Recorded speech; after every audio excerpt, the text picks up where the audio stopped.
Are we about done on the Pittsburgh Steelers? Going to go ahead and just kind of wrap things up there, Brady Quinn. We That's a just about wrap for me, man. I'm sorry.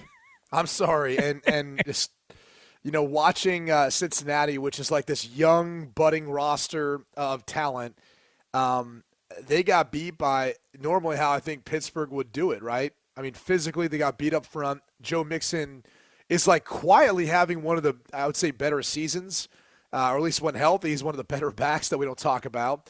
But Higgins is mossing dudes left and right.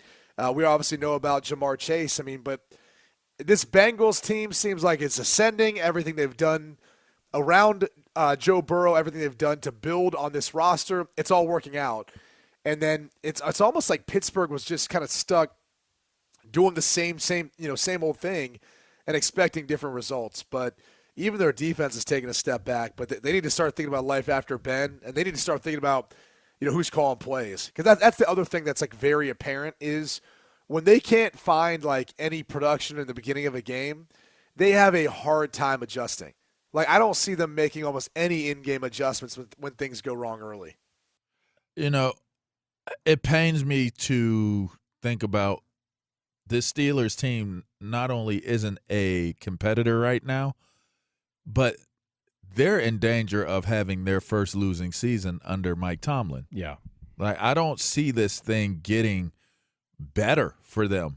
And listen, if you can't establish your running game, which is something that was brought up last year, even though they were able to go undefeated for as long as they did, if you can't establish a legitimate potency within your running attack, you are running the risk of what's going on with the Steelers right now, which is Ben is being forced to win the game with his arm. And I think we all know at this point in his career, he's not showing that ability to be able to carry the load all in how he throws the ball. So, this is one of those moments you would expect the defense to be better than what they were, and they have not.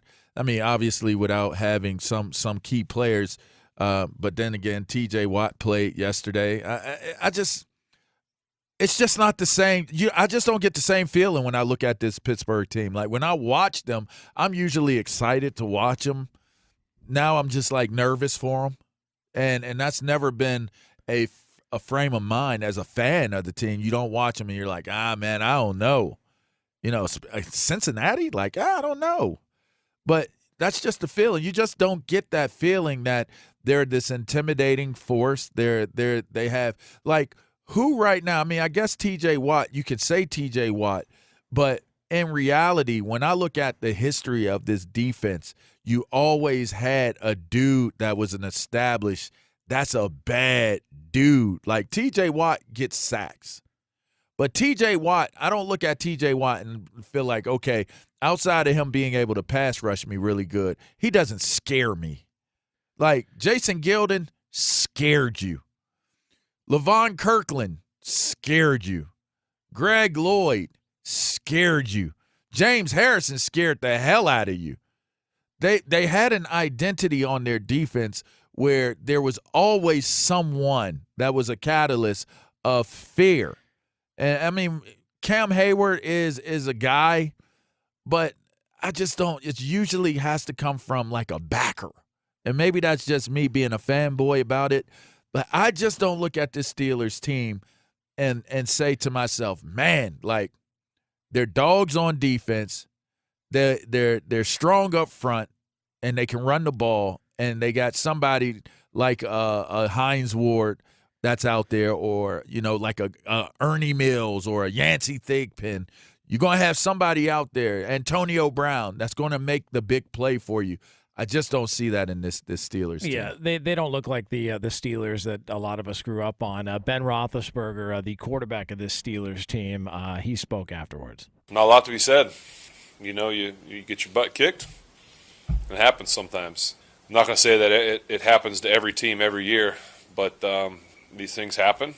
And, it's kind of those ones that you can, know that we have to come in tomorrow and we're going to meet and talk about it.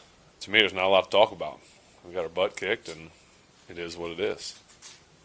Yeah, they're not a good football team, and to your point, they're gonna this could be the first losing season under Mike Tomlin. I'd almost guarantee that they're gonna have a losing season just based on their schedule down the stretch. They've got Baltimore twice, they're at Minnesota, they're at Kansas City, they've got the Browns. I mean, this is gonna get worse before it gets better with the Pittsburgh Steelers. I would imagine. I mean, it doesn't sound like it, and I don't know how you guys take those comments, but at this point in time in the season, LaVar, you said this earlier, you got to be playing better football. I mean, your sense of urgency should be turned up. I mean, it's no different than procrastinating for that holiday shopping right now. Like, if you don't start getting those gifts together now, with the supply chain issues, all the shipping and stuff, man, you ain't getting them in time. So if they don't start winning football games, playing better football now, it's done. It's over with. Like, they need to start thinking about life after Ben, and this isn't like disparaging towards him. It's just, I mean, he's a Hall of Famer, all that stuff, but their offense isn't giving them a chance to win football games right now. Yeah, it does not look good. And then, just seeing where they're at in the division when you look at the future, it feels like Cincinnati has got something going, and offensively they're loaded on that side of the ball. The defense is actually playing well. I think they're top 7 or 8 in scoring defense in the NFL. So Cincinnati feels like they got something going. Baltimore, although last night wasn't pretty, they feel like they got something going. Of all the teams in the AFC North, the one that you seem to be most concerned about moving forward to me is Pittsburgh. Like, they feel like they're on the verge of, we could be seeing, I don't know if Cleveland rebuild is teetering on it too. Yeah, I was going to say, man. Cleveland and Pittsburgh are teetering. Yeah, but on the same deal. Cleveland's got a better roster than Pittsburgh right now, don't they? A better roster, but it's like it's not. It's not operationally what it needs to be right now. But they're both hanging on a cliff, looking at each other like, you drop. No, you drop. Who's the worst starting quarterback in that division? Ben Roethlisberger. You think he's worse than Baker right now? Today. Really? I don't know, man. Baker gets healthy. Baker's going to be able to turn it around. What's your excuse for Ben? And Ben just got Kareem Hunt back, and so now you have him and Chubb, and you have D'Ernest. Baker. Yeah.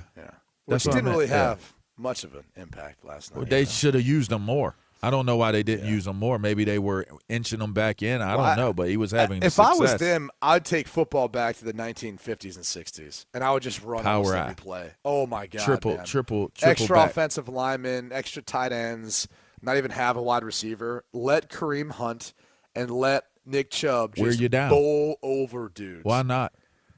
I mean, it's better than the alternative, it looks like. It's painful to watch them struggle through and not be able to do what they're trying to set out to do. I mean, poor Jarvis Landry, man. Like, he's out there, I don't know. I just look at the way the Browns are right now, and I think if they, they get this bye week right now, they got to come back and do it again against the Ravens. We'll know a lot about them in 2 weeks is what I'll say. But if I had to take a stab at it, put it to you like this, if I had to choose a quarterback for my team today to finish the season, it might be more about subtraction than it is addition. I'm just not choosing Ben as my quarterback today. Also, Jack Conklin left last night's game for Cleveland. Early. Just came back. Early. Yeah, he went out early. So there's a thought that he tore his patella. Kevin Stefanski said afterwards it was serious, which means season over for him. He got bull rushed by Adafe and crumbled like a bag of bricks, man. Your guy, Owe. I mean, he's explosive, bro. He exploded through that dude. And he just wasn't ready. It just didn't look like he was sturdy or, had his legs up under him. It's just sad, man. Jesus. Come on. Like, that was Roberto. That is just that wasn't me. That wasn't me. But I will say he was gone after he bull rushed him like that. We don't need the karma. You made a joke about Kevin Durant's skin, and next thing you know, right? Yeah, I guess somebody going to run up on me. I guess next thing you know, got that chlorine wash. So yeah, I wish somebody would run up on me.